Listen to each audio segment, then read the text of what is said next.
السلام علیکم۔ Silent pain whispers میں خوش آمدید۔ سب سے پہلے تو میں معذرت خواہ ہوں کہ کچھ نجی وجوہات کی بنا پہ میں وقت پہ ویڈیوز اپلوڈ نہیں کر سکا، جس کی وجہ سے ایک بہت بڑا خلا آیا، اور اب انشاءاللہ ہم ریگولر ویڈیوز اپلوڈ کریں گے۔ تو چلتے ہیں اپنے ناول کی طرف۔ ہم پڑھ رہے تھے نمر احمد کا ناول جنت کے پتے۔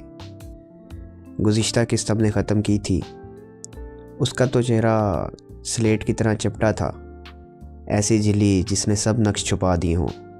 خدایا کیسے یہ لوگ اپنے چہرے بدل لیتے تھے، مگر آنکھیں وہ چونکی، یہ آنکھیں وہی تھی، وہی گلاسز کے پیچھے سے جھلکتی آنکھیں۔ اب آئی شیڈو کی چمکیلی تہ کے باوجود وہ انہیں پہچان گئی تھی۔